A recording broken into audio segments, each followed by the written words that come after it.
Hi, all. Welcome to yet another Code podcast series. Here we discuss global SaaS adoption trends, global tech adoption trends with global industry leaders. Today, we have such renowned leader with us, Ms. Shalini Seshadri, who earlier worked as VP HR at State Street and currently heading HR head at Paychex. Shalini comes with more than 2 decades of experience in the HR field, especially from the BFSI, and also a recipient of many prestigious awards, 40 under 40, and HR, I think best HR leader from GCC Workplace. So Shalini, it's our pleasure having you here. I Thank you. really look forward to this podcast and learn a lot of people, culture, and HR strategy from you and from your leadership journey. Welcome, Shalini. Thank you, Nageshwari. Thank you. And it's a pleasure for me to be speaking about some of my passionate topics here. So thank you for that. Absolutely, Shalini. So, though I gave brief introduction about your career, would love to hear in detail about your overall 2 decades of career journey, Shalini. Oh, okay. Um, so predominantly, I think I have somehow been with organizations when they have been growing. And most of the organizations have been GCC. So be it Barclays, be it State Street or Paychecks today. So I've seen myself joining the organization either at a very nascent stage when they are growing. So State Street I joined when I was probably the 1,000th member in the organization. Wow. Barclays I joined when I was the 100th member. Barclays we grew up to 5,000 when I left Barclays. Wow. State Street I left when I left 2 weeks ago. We're 25,000 employees. So and today when I'm at Paychex, we are around 1,800 employees at Paychex. So I have always seen myself either joining organizations at their growth, and when when at their outburst of their growth, or when there is a transformation, there is a large change management which is happening, and they want me to come and manage change. So I think I see myself very comfortable setting up things and growing from there, or having a lot of chaos, or something which is not working well, and then putting things into structure and place. So those things have really worked well for me, and I think I take a lot of pride to see what's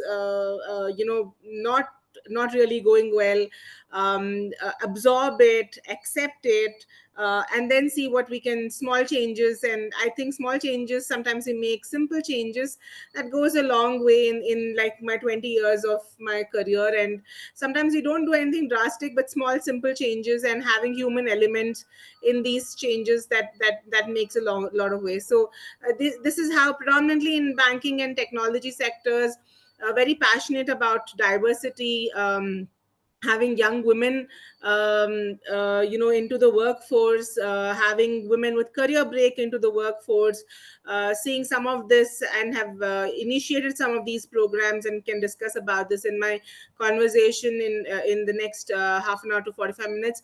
So seen a lot of success in that. So very passionate, and a strong flag bearer of women in diversity, at least in this sector. No, absolutely phenomenal, Shali. And I hope in Paychecks as well you witness an exponential growth. Yeah, I hope so. Wishes.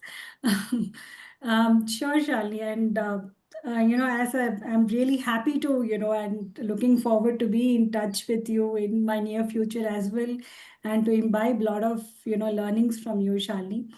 And I think you're also an NLP trainer. I think that also would have helped you Sure. in the ups and downs and the roller coaster journey that you right now mentioned. Shalini, now let me go a little bit deep and understand, how have you seen, especially if we take our focus to the GCC, you have seen the Yeah. evolvement, right, from 100 to thousands. That is the scale that you have seen the headcounts growing, Shalini. So, according to you, where was the transition happening, and how do you see the overall evolvement of GCC from just filling the roles to now capability building? right? So if you could share some of the key milestones in that journey, Shalini. Sure, Nageshwari. And I think I will talk a little more detail about this, because this is something that I've seen it since last 20 years, and GCCs have evolved. Like what I saw in symphony services, where we had GCCs. Being hosted under one facility, we supporting them, incubating them, giving them the supporting system, to now GCC is being managing manpower independently and growing efficiently.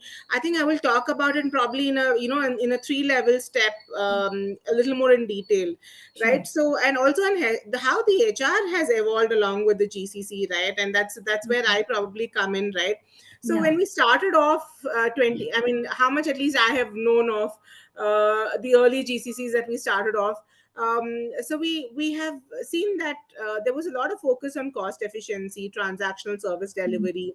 The model was more towards that, and now when you see the model of GCC, we deliver high value end to end services. So now if you look at, even in my previous company, we look at entire transactional services happening out of India. You look at the entire COE is working out of India. You Yeah. look at entire global process owners being set up out of India. So gone are those days that it used to be only an offshoring center, but Yeah. now we are moving to a high value enabled strategic value creating partner.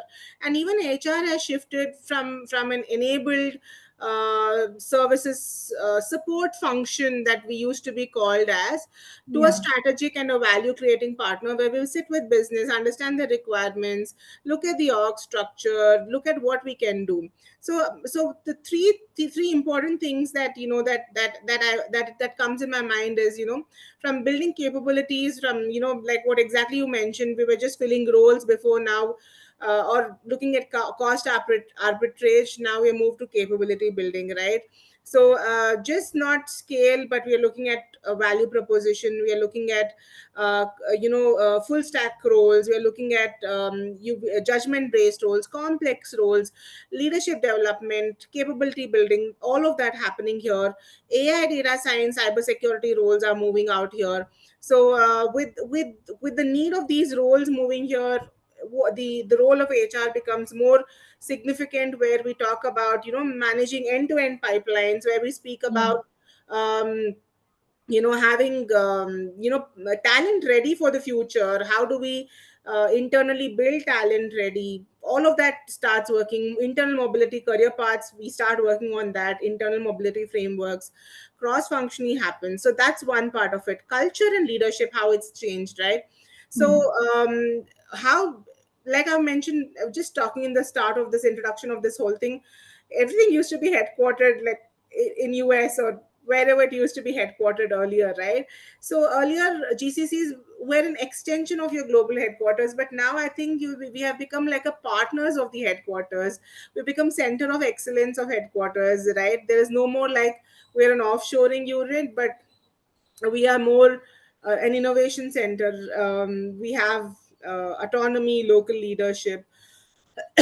We become culture carriers, and leadership from the world, from India to the world, is actively seen. Roles um, where other parts of the world report into the global Yeah. leaders in India is Yeah. seen, and your COEs are based out of India. We have seen that strongly in certain, not in all the functions, but in technology it is seen, in accounting it is seen, in if you look at any of your big Data fours, science. it Mm. is it has actually evolved pretty much. What is the organizational impact, which is my third point, right? From service delivery to business transformation again. Now because GCCs are now the service centers, HR is now again co-architect of this transformation. So we own that entire end-to-end process in terms of your change management. So while I'm talking about the good things, we've also seen layoffs happening, so many layoffs happening, the scale strategy which happened, so many organizational design support. So the HR, as a team, we own that end to end process. We are also looking, to become agile and digital in your HR methodologies. While some of these sectors, while the technology sectors have probably advanced in embracing AI. Some of banking technologies are a little slow, but we have started off with the game of uh, uh, we have become a little more agile and started embracing AI into our journey. So we have not been the front runners, but yes, because of the risk, because of customer data, because of all of this regulations, we have been a little slow, but we have started doing that. And that shows even for HR, it shows in our people analytics management, managing engagement, performance, risk very proactively. So that's how our GCCs has evolved in a summary, if I have to say, is from orchestrating cost and service efficiency to value creation and enterprise leadership. And HR is just not aligned to the business of GCCs, it is shaping it, ensuring talent, culture, capability are aligned to deliver the global transformation ambitions, Nageshwari. Sure. No, no, that was very broad, Shalini. Thanks a lot. Now, you rightly mentioned now the evolving COEs and, evolving global roles, especially, I can share an example which I'm very inspired by Miss Ambika Rajagopal, who is the group CDO at Michelin, and she sits in India, and, people across the globe are reporting to her. So, according to you, what is that in India in GCC which is attracting the global roles here currently? Shali, and the most of the aspiring GCC leaders who are watching this, what will be your, kind of advice that, how can, even they enroll, I mean, they attract the global roles here, Shali? So I think it comes with time, Nageshwari, right? Initially, when we started off, like in my previous organization, even if I have to take State Street as an example, right? Did we see global roles coming into India in the year one, year two that we had State Street? No, we did not see that. It went through its maturity model. So all the organization go through their maturity model, and of course there is a lot of things which gets involved there, right? Certain processes there might be more trust, certain processes there might be uh, more talent abundant here. So I think it is very important for, I think our leadership did a fabulous job. When our global leaders came over here to talk about the talent landscape that we have, especially in processes like finance, in maybe fund accounting, all of these verticals where we have global process owners based out of India, and the the global teams are reporting to them out of India, right? Was it there 3 or 4 years ago? No, but because of the scale and the bandwidth that it grew, these roles came out of India. There were new people rolled up into these roles. We saw that there were leaders capable here of handling these roles, and hence they started ensuring that one was the talent, one was the maturity of the talent, upskilling of the talent, and Yeah. also the trust that the leadership had in them, that they could manage the force globally. And that happened over a period of time when we saw that there was a maturity which certain teams could take over. Now, is all the teams there yet in that model? No, but certain teams we are seeing that are leading the way, especially where we know that talent is significant. Some of the talent we know that are pretty abundantly available. We are very strong on some of the, like, accounting talent. Look at our accounting Sorry, as a base. which are those? Sorry to this thing, Shalini. Which are those teams that you have seen winning more? Maybe our finance and accounting teams, right? Be it FP&A, accounting, billing, all of these teams, right? We have the global process owners, the entire finance functions. A lot of accounting teams have that. Fund accounting, fund regulate, financial reporting teams. We see that we have some of our global process owners are based out of India. So technology, some of our global processes are based out of India. So we have seen that some of these teams are leading the way for us in India, where we see the global process owners are based out of India. while and in HR also, while we do, we while the global process owners are not there here, but we are servicing. If you look at mm, like for my example, my TA team, for example, right? My TA team, we have a large TA team who helps in scheduling, the entire TA function, yeah. sourcing for the entire US. They help the US team schedule, your interviews, source for all the US roles, while the manager sits out of there, but the TA team helps here. So the entire HR shared services that we call here, for Yeah. payroll, for TA, for TDNL, all of that is based out of India for the US teams and for the other countries too. So we do Mm. have a HR shared services model, while which is pretty strong for State Street in India. Sure. Shani, can I go a little deeper in your description where you mentioned the financial and accounting team are getting more of the global teams? Yeah. Sure, sure. So, thanks. So, how much approximately time did it take, and what was the phase, Shani? Was it like that the global roles were presenting certain problem statement, and they showed their idea one, idea two, idea three, they presented it kind of workshop or something, they took the pilot, they proved it. So how was it? Because this is the normal story that we listen from the other verticals like data and analytics. So just wanted to hear from HR perspective, Shalini. No, I don't think we had a problem statement, if I remember it right. So I think it's been 3 years now that we have the global roles for finance, at least based out of India, 3 to 4 years, if I'm not mistaken. Sure. Um, but I don't think it was any problem statement. I So think it was, the role was it directly was given, looking into the yeah, so I performance. think it was more of, I think it was more of, how do I say, Hmm. leadership discussing as to why this global role cannot be based out of India and why it cannot be done out of India, right? When we have the capability done out of India, it was more of that quotient which came in. I don't think there was any problem which was there. No, So, no. and when we and I think when there was a reorg which happened, and Hmm. naturally, when we looked at talent across the bank, there were Hmm. a lot of leaders in India who were at a senior level. So when we Yeah. looked at that, I think the leadership along with the global HR team said that there was nothing which was stopping us not to have that role being based out of India, just because because of the location, as location constraint, right? So Okay. that should not have stopped us, because we are looking it as, as all the centers being equal.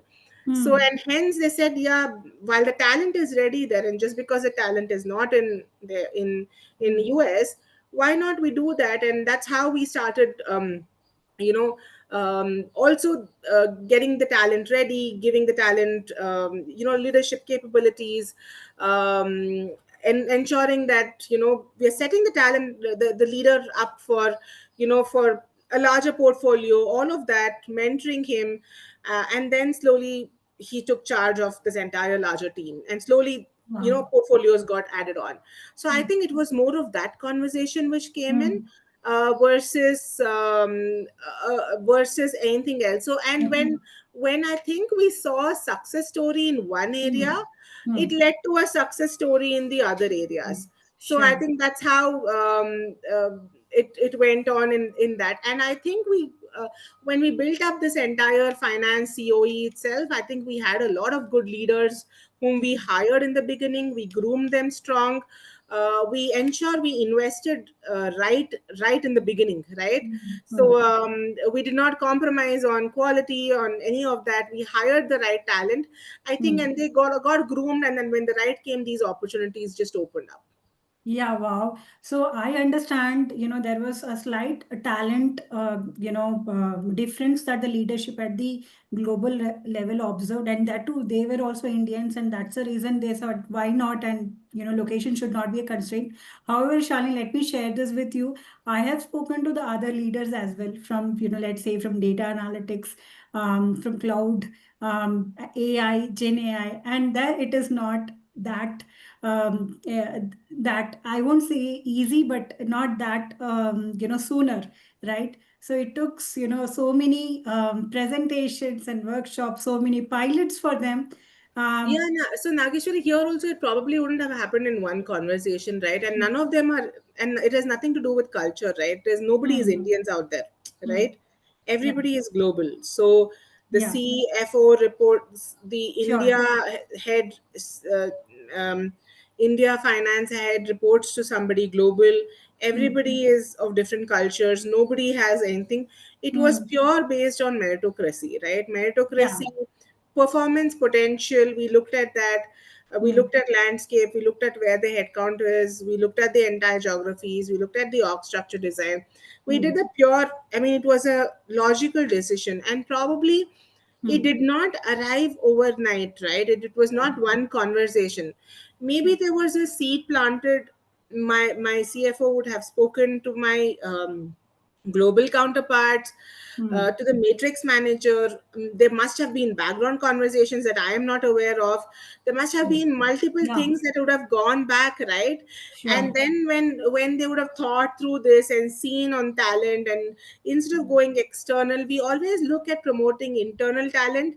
And I think State Street has always been a very firm a believer of looking at internal mobility, right? We always Yeah. look at internal talent versus an external talent. Until unless we feel we have exhausted all areas of internal talent is when we go external. Not Hmm. that we do think that, good mix of internal external gives you a good knowledge base and diversity ratio, but I think for us it's important for you to promote and retain your existing talent. Otherwise you'll keep hiring from external, and that's the easiest thing that you can do. And I think there were challenges, healthy conversations, debates, and that's when I think this whole we saw this change. And then we Yeah. slowly started seeing changes in the other way. So I think the leadership had a lot of role to play through this. And also the global leaders also trusted India, right? So they have seen that India always added value, and that's how GCCs have evolved, right? When they saw that India was adding value, and there's a huge workforce of GCC. Like if Absolutely. I look at India finance, also we are around 1,200 employees in India, only the finance COE, right? So it is a huge number. So a lot Hmm. of work, regulatory reporting work, Hmm. all your audit works, a lot of work happens out of here. So I Hmm. think they had the trust, they took the leap. We saw a lot of then, treasury work coming over. Slowly we saw a lot of things happening. Great, great, Shalini. I think I'm getting attracted and I want to ask so many questions, but let me go one by one. Yeah. Culture, you mentioned about the culture, Shalini, and you have such a rich experience. How did you align, how did you infuse the global mindset locally? How was that phase? And at the same time, we are Indians. Get us done anything professionally, but you can't take the Indian culture out of us. So, how did you navigate that cultural thing, Shalini? Yeah, and also more than global culture, now I think the culture, I mean, the whole one is the global culture, Nageshwari, and now the Gen Z culture, which Yeah, yeah, I'm coming to that actually. so, so I think global culture. I think global culture was more of open, transparent communication with the leaders. I think it was for us to explain to them what India policies, processes, Hmm. how we work. We do a cultural sensitization session to a Okay. lot of our leaders when they join in, saying that how it works. We in fact did two acquisitions last year. When we did that, we did a lot, we did cultural acclimatization to all our managers. The TDNL team ran a forefront of doing a culture index, doing a culture globally. We do that, we ensure that our culture traits are held at the highest order. Your how is always more important than what you do. So our culture traits are held at the highest. So I think we all spoke the same language. So you get to know when you start speaking the same language. So while they would say that, hey, this is how it works, you would say that in India this could be a little different, but however they would always come at a via media solutions from a long term point of view, keeping the employee at the forefront and organization, ethos and values at the forefront. Yeah. That's how the culture really worked. But coming to the the Gen Z part, I Yeah. think, for us it is, we see a lot of younger generation who's coming into the crowd. And I think Yeah. a lot of millennials are all at senior manager, vice president positions these days. So there is always, you see a different culture blend, Yeah. and that needs very intentional bridging, Yeah. between these intersection of lot of generations that work in our workforce, right? So one is, we identified that Gen Z's require that purpose, flexibility, Hmm. Hmm. psychological safety, and instant feedback, no, just in time feedback, that how I call them. Yeah. So I think, in a lot of our feedback sessions, even in our cultural sensitization session, they always question hierarchy. They expect inclusion, like by default. Like, I think, for in my generation, I didn't know inclusion was default. We did not take it for Yeah. granted, but they expect inclusion, and they want to see tangible results in, be it ESG. They're very strong on ESG. They're very strong on DE&I and well-being commitments. So senior leaders are very shaped by, traditional models, feedback which is What is given. ESG? Sorry, Shalini, what is ESG?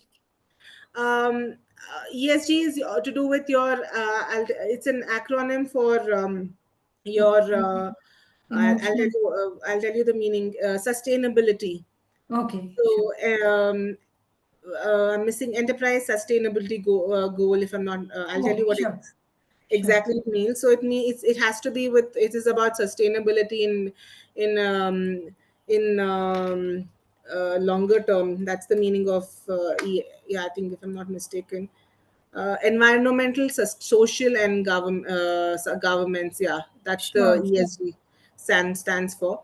So, um, yeah. So I Yeah. think, Yeah. senior leadership probably gives feedback twice a year, thrice a year, as per our model, right? During the Yeah. feedback, I don't think. So we did a lot of initiatives, at State Street, where we consciously did reverse mentoring in a particular group where we saw this gap. So, where, Yeah. we did reverse mentoring, speed mentoring, cross generational dialogues. So we introduced reverse mentoring, where Gen Zs would mentor leaders on emerging trends. They would talk about Great. social expectations, technological emerging trends, AI, a lot of apps, while they would learn from the That nuances is of so leadership. interesting. I mean, the senior leaders are learning from the Learning, yeah, so it's Gen called Z. reverse mentoring. And also we facilitated intergenerational conversations, to understand what makes an impact. So we realized that, they are very keen to understand how, if I am an analyst, how does my one coding work impact the organization. So that way, so we started asking our business leader to translate in town halls the strategy to a simpler language, where that we say that, that while this is a business strategy, how can that strategy be more understandable by, by junior The folks, so entire. that if they can understand that if they made a X mistake, then how does it impact the larger client. So that ways they understand, so how important their work is also, and not to, Hmm. um, not to disregard whatever work that they are doing, which is important, right? So we Hmm. gave them flexible frameworks. Yeah, so we used to have, I mean, we still are. I think in a lot of our organizations at Paychecks, we still are flexible. Hmm.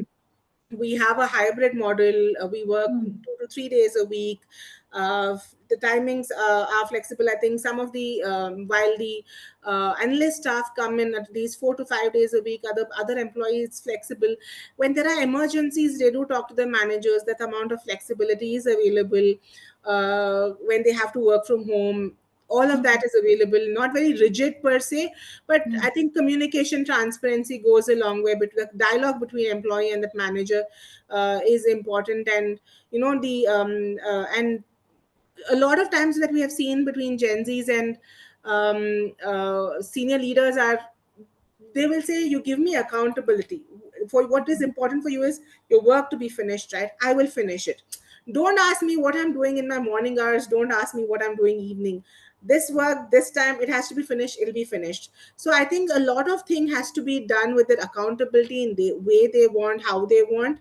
So I think we'll have to give them that amount of trust, space, and that flexibility for them to work in their being. So I think that bit of trust needs to be, and and they have their boundaries, very clear boundaries. Yeah. Like Friday evening, they do not want to be disturbed. So they Disturbed. also set their boundaries extremely clearly, like other than a lot of us. For example, uh, Mm. I know of, some even 3 years ago, like Diwali, a lot of our US colleagues who works in Yeah. US shifts used to still work on Diwalis, right? Because it was not, Yeah. but I think some dialogues, some of the employees had with the global managers, they came, and then of course some of us went back and told, and now Diwali nobody works, India doesn't work, and even globally Wow. they came back and understand. They said that, yeah, it's your important festival, we will not, like Christmas, I don't think anybody Yeah. expects Mm. globally people to work, right? Yeah. So they, and people will manage it out there. So I think it's very scarce staff on Diwali who is working on Diwali at all. And people encourage you saying that, hey, it's Diwali, take off.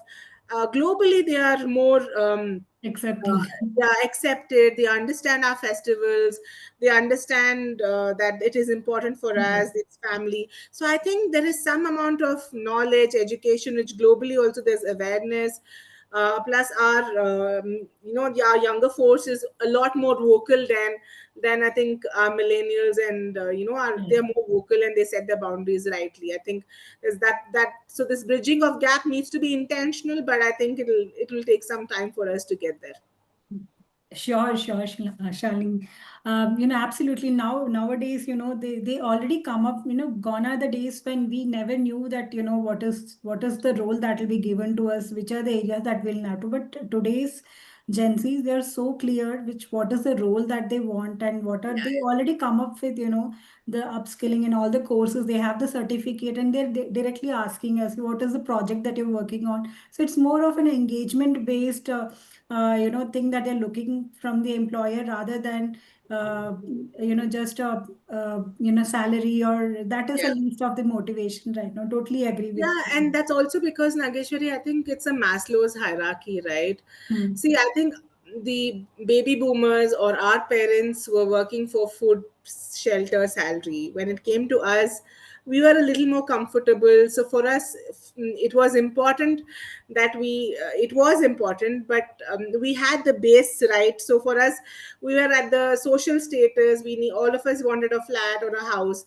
But for now, the Gen Zs, I think the parents are a little more comfortable. For Yeah. them, I think the basics are taken care. They don't need to worry about an EMI, or I mean the basic things are there in Are place, clearly most of done. them at least, right? For them, what matters is that if I don't have a job tomorrow, it doesn't matter. I will figure out things at home. So I think that Maslow's hierarchy theory is very important, because I think that's how we all grew. For them, the need is not there. It's a need or a want issue becomes very pertinent there, right? So I think that's True. how it is. Sure, sure, Shalini. Now, let me go into this. You very, interestingly, you mentioned about internal mobility, Shalini. And as you said, unless and until you're, making sure that internal talent is used fully, you don't go for the external talents. I'll come to the external talent sourcing and all later. But if you could share some of very interesting examples which you have where you could manage the internal mobility, Shalini. Okay. So at State Street, we put up a very interesting. I mean, it's still there. The team is still there, but I think 3 years ago or something like that, I took up a role. 3 to 4 years ago. I'm missing the timeline, but I took up a role called as talent marketplace head for India, right? Internal talent marketplace head for India. So what this talent marketplace is, it's nothing but an resourcing, internal resourcing team, right? So what it does is that uh, so people voluntarily on my workday tool raise up hand saying that I'm up for internal mobility. I'm Okay. interested to Okay. move. I finished 2 years in this particular role, I want to move. Hmm. Or we also see that there are roles, so many roles available within the organization. We have a skill repository, so we ask all employees to go back and say, put in your skills, very Hmm. similar to LinkedIn, where you go and put in all your skills that Yeah. whatever I've done. So either it's a pull or a push mechanism, right? So so whoever has raised their hand and say I'm open to looking at internal mobility, we go and check if Hmm. there are any of suitable roles. We do the match to see, and if they are interested, they go Hmm. through a few rounds of discussions and go and they move into those roles. Or we see some of the roles, and then there are some skills and we go back to them and say that, yeah, there are these roles, but would you be interested? So there is a pull also. So for Okay. and then they'll I say where they have completed the basic, so we have a minimum tenure post. We check off all of that and then say, would you be interested? I know you've been in this team for so many years, would you be interested? And they say, no, I'm fine. Or sometimes the manager will come back and say, hey, why are you coming and talking to my resource? He's my top talent. But so what matters is that if not now, at some point we don't want them to look externally, right? But Hmm. we want them to let them know. So we also do career fairs, Yeah, that's what I speed wanted to ask. coaching conversations, Hmm. where we put up some of these roles and say, hey, these are the roles, anybody who's interested can you know apply for these roles on workday. We'll start looking at these. So these are how we target internal mobility. So at one point of time, between India, Poland, and China, I think India was the lowest and on our internal mobility. I'm talking about 2 3 years ago. Okay. Our internal mobility rates were around 18%. In If you look at even as latest as last year rates, I think we have touched around 32 33% internal mobility, Okay. right? So that's how we started consciously looking at internal mobility. Even some of the junior roles, we always say um, that always look internally before we look externally. So Hmm. we'll always look at a pool of this talent marketplace employees who are Hmm. always there, who before we go external. Hmm. Because one, I certain levels I know that skill sets could be different. I would need that amount of leadership experience, all of that I know. But even if I have to go external, go internally. And if I have a large pool of employees where I know that there is pool available, and we talk to the business leader, we tell managers saying that no external hiring freeze, we'll have to look internally consciously. So they have to look, pick and choose from the internal pool. So that's how this entire thing that we have worked on internal mobility, Nageshwari. Sure, sure, Shalini. Thanks for And sharing. there is an entire team which works on this. So a part of the TA team itself, Oh, okay. and this team, I mean, it used to while I set up this entire internal mobility team, the talent India talent marketplace team, 3 years ago, before I came back into the HR business partner space. But it is led from globally. But we have an entire internal the talent marketplace team, which is all TA recruiters who talk to employees, help them upskill them, give them Hmm. JDs, tell them, hey, you want, and people, like I could be looking even at exploratory conversation stages, Yeah. right?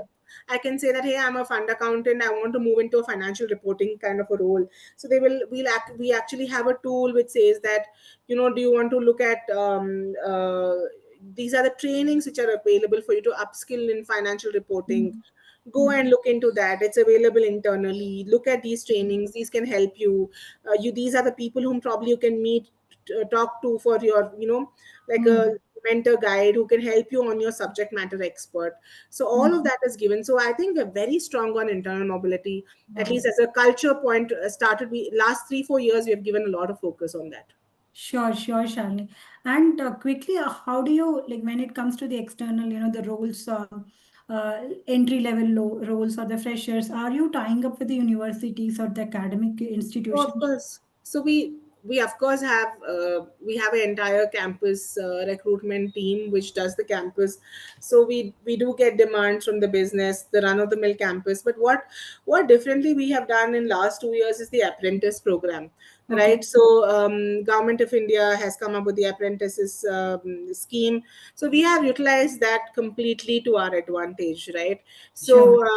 So what we have, so in fact we have almost hired, so our mandate is to hire around 2.5% of the headcount. So we have hired almost 500 to 600 apprentices every year, last year. Okay. So and apprentices, we generally don't go to the campuses to hire them. We hire them off the training Institutes. training institutes, finishing schools, Hmm. off-campus placements, drives, all of that we do. We do have a assessment test. We have HR rounds of interviews. They need to clear that, and post which they'll be into a role for 12 months as a contract employee. If we have roles open at that time, so we have, I think we've been able to convert this, I think this year we've been able to convert some of them. If we don't have roles, unfortunately last, I think 2 3 years ago, we did not have roles, so we had to let them go. But they're Hmm. trained resources, so we always convert them into the our associate position levels, and we convert them into the associate position levels, and they're good to go for us. So that becomes a very strong pipeline into our entry level positions. Hmm. So that we have also done a tie up with CFA level CFA courses. So for our Yeah. finance, for Yeah. investment research, for all of these, we have internship that we work on with Hmm. CFAs, with Pilani, all of these colleges, where they come and work as with us for interns for 6 weeks. Again, they go back, and I think if we like them, we go and release an offer. So CFA again is another institute that we work very strongly, because we hire a Sure. lot of CFAs for Hmm. some of our performance analytics, investment research, some of our other teams that we work on.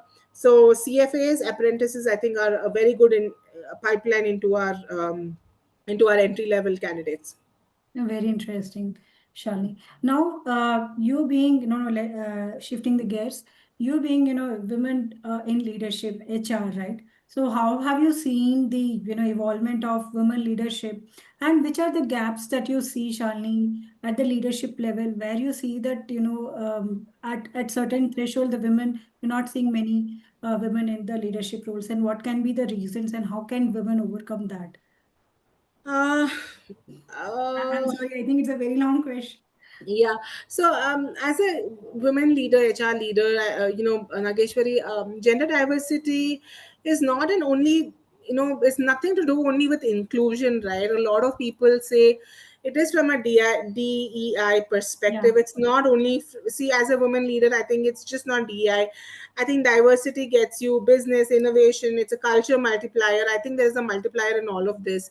So, and in industries like financial services, tech, where complexity is high and disruption is constant, diversity leadership isn't just nice to have. It's a strategic, I think it's a very big strategic advantage, because I think it just adds on. Like I said, it's a multiplier. It is not just an addition, it's a multiplier.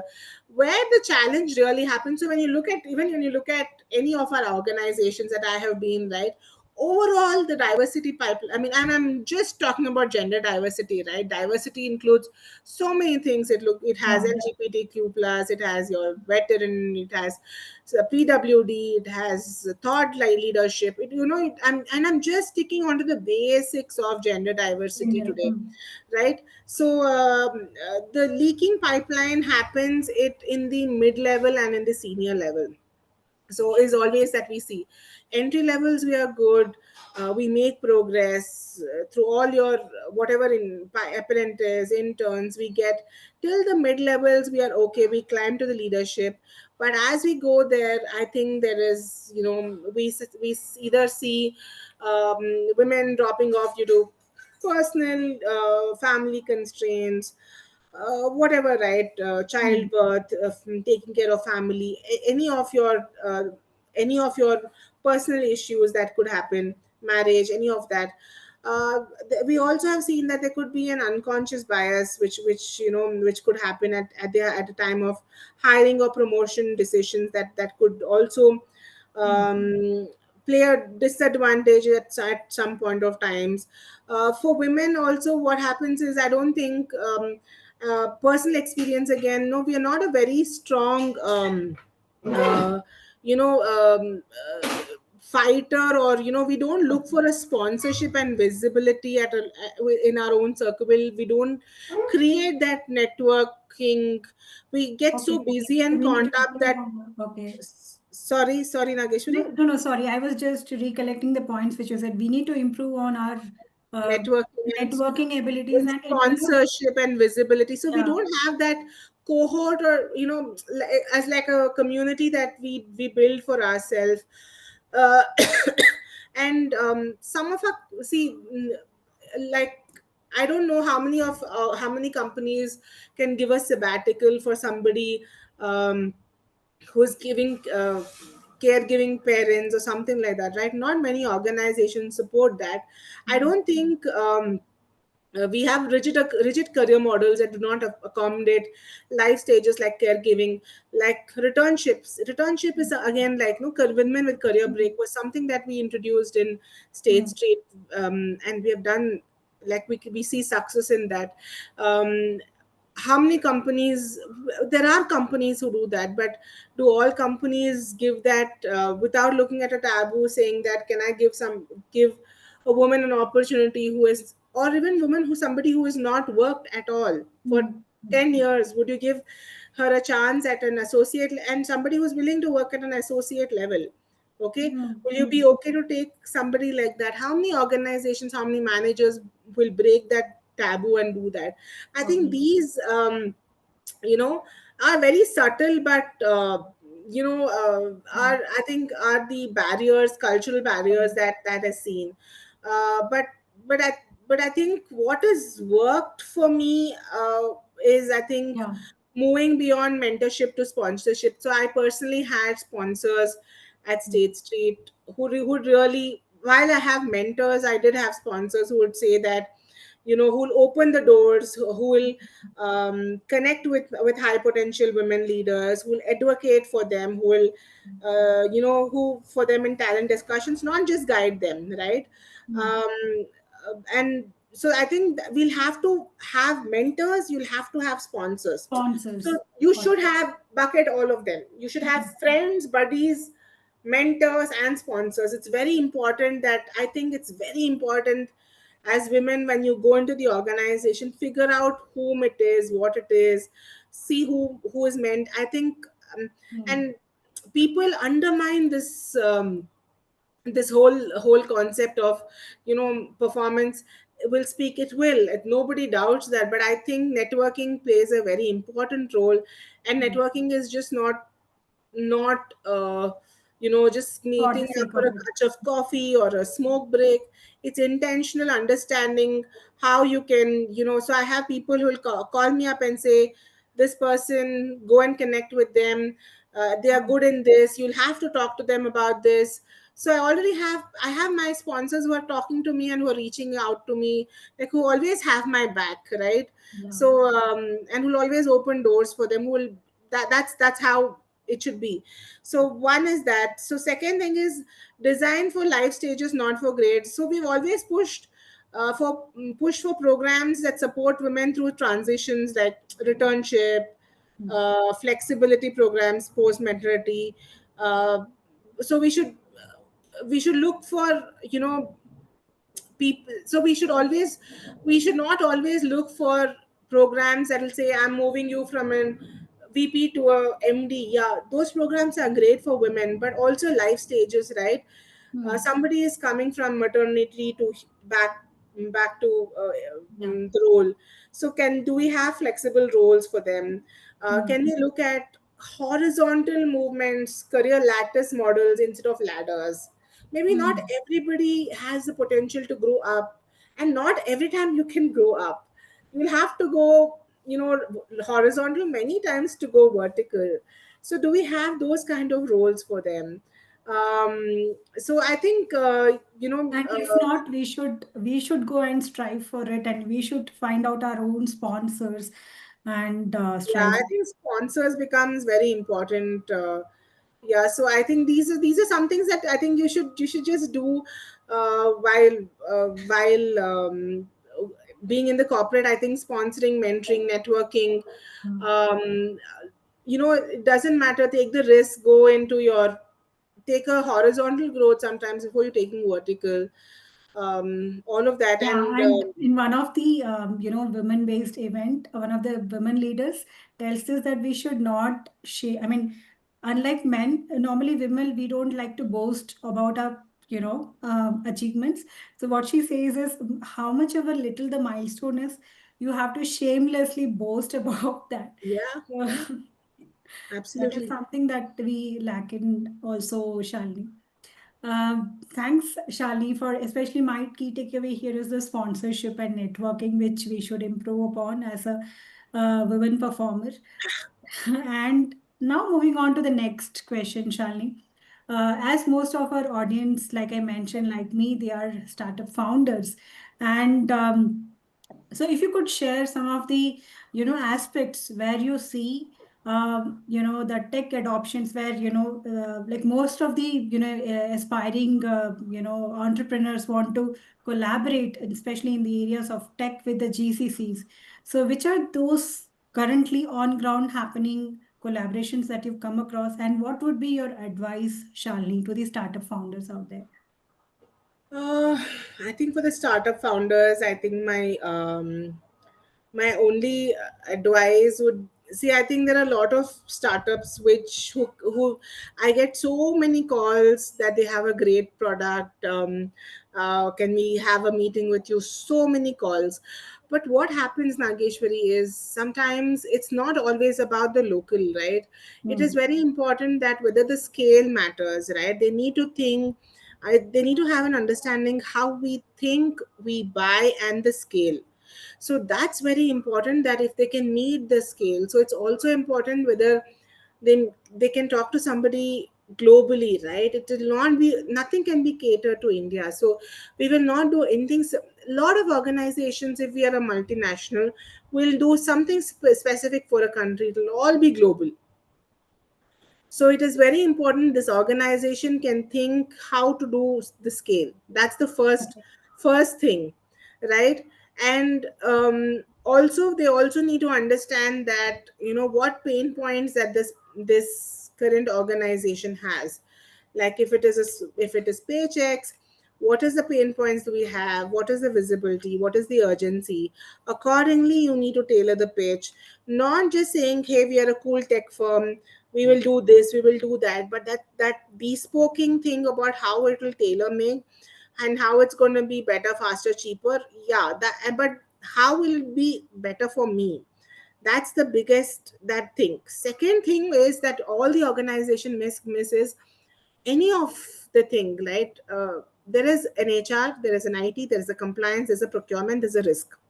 There are all these five teams which is there, Hurdles you have to. Okay. right? Hmm. So how do you deal with all? Are you equipped to? Do you have your ISO certifications, data privacy tools, all of these things to work with all these teams? It's just not going to be you talk to the HR person or the TA person that you will be able to get the AI for recruitment in picture. It is not that easy. You'll have to talk to the procurement. Before the procurement, you have to talk to privacy, because everywhere there is data involved, right? It is not Hmm. going to be a very simple step. So it is Sure. very, it's important for you to understand that how many steps. And if it's a big company, then imagine the amount of user cases, all of that that you'll have to make, what needs to be done. So it's important that you'll have to know all of that. So that's another thing. So I think provide proof of concept or pilot models if they can have, if they understand the business well, and back it up with strong customer models. So if they are targeting a company like a Paychecks or anything like that, Hmm. then have they done it with ADP? Have they done it with Rippling? Have they done it with any of my competitors? Then what have they done? That will interest me. Okay. right?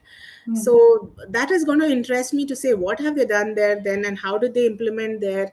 Then that will do. So talking to me about my immediate customer success model with a competitor is going to really interest me versus plain coming and pitching me. So I think these are something that I think the GCC should do differently. Sure, sure, Shalini. No, that is super helpful. Shalini, you mentioned about, the founders need to understand the pain points. I will just share what the founders are doing right now.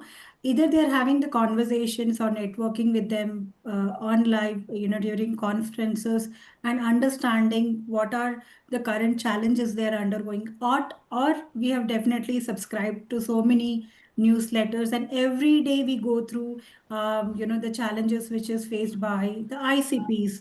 If my product is focused towards the data, then every day I'm reading about the CIOs, what is going in their mind.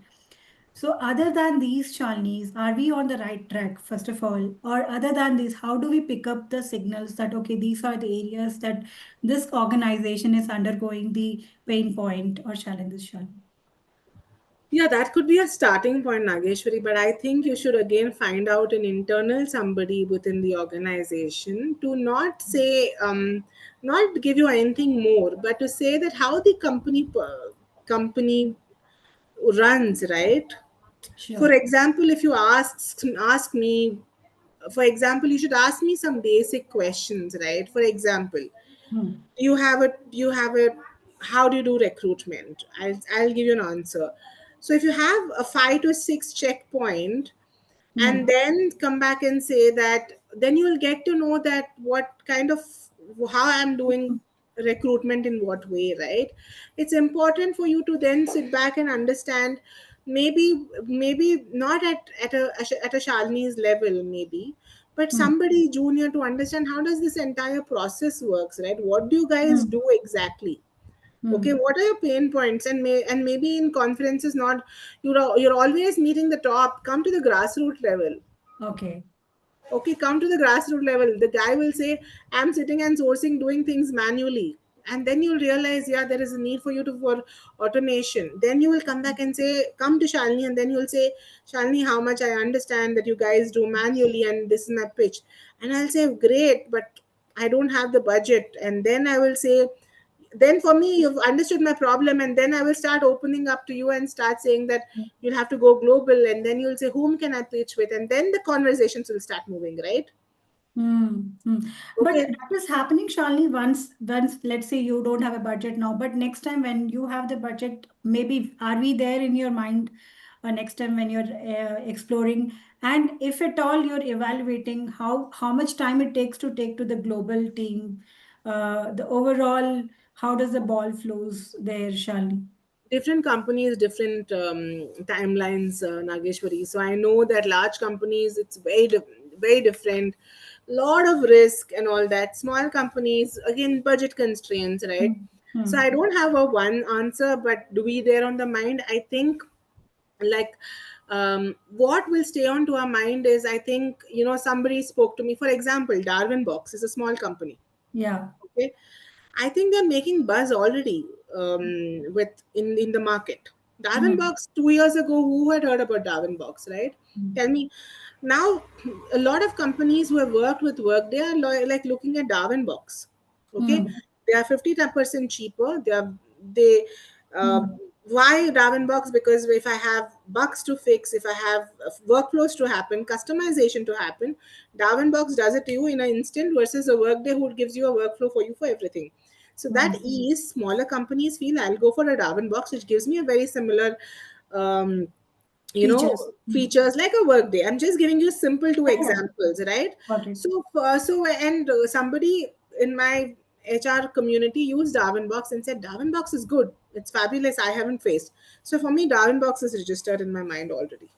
Okay. Okay, so I think these use case scenarios should keep coming up in your conferences, in some places Hmm. where people have actually used some of these new generation tools, Sure. Okay, apart from the good, the ones that we know of, LinkedIn and all of these, and Hmm. say that, this we have used, somebody who has used. So I know another yeah, so somebody else was saying about some other company, I know that, and she said that, yeah, I've used this tool and it is very nice, and it's good. So I think that's how we get to know about it. And okay, it'll register in my mind saying that next, if I have a chance, then we should go into, if I have. So Sure, sure. No, no, that's super helpful, Shali. Many points, I got to know many points. And one, last question, Shalini, what will be your advice? I think, I asked previously also, what will be your advice to the startup founders I think I gave it, and saying that women leaders? understand. Sorry, and women leaders. women Aspiring. women leaders, I mean, women leaders, I will talk only through my experience, which is, don't wait for things to happen, take charge. I mean, don't wait for you to be ready. Not always you will be 100% ready. That's for a woman entrepreneur also, or for a bigger role also. Learn to take up and stretch roles, trust your ability and go ahead, because sometimes we always second guess as women leaders. So don't wait to be ready. That's my first advice, because none of us will be 100% ready. But trust, and I'm sure if you have a good support, people will always be there to support you. Lift as you climbed is very important. As you step forward, I think create a space for other women to to follow you, along with you, ahead of you. It's just not about individual success, it's about creating systematic change about women leaders. So lead authentically, that's my third point. So it's just not about leadership is just not about brave, but it is a lot to do about empathy, vulnerability, collaboration. These are powerful skills. A lot of them call them as soft skills. No, these are hard skills. These are power skills. They reshape any organization, any team. So I think these would be my 3 to 4 advice to any woman. Sure, sure. Thank you so much, Shali. So many takeaways from this podcast. I look forward to being in touch with you in near future as Same here, well. Maheshwari. And maybe in one of the workshops, for specific topics, I would like to invite you again, Shali. Sure, sure, definitely my pleasure. And like I said, very passionate about this topic. So anytime, anytime. Same, Yeah. Shali. Thank you. Thank you, Nageshwari. I'll just Love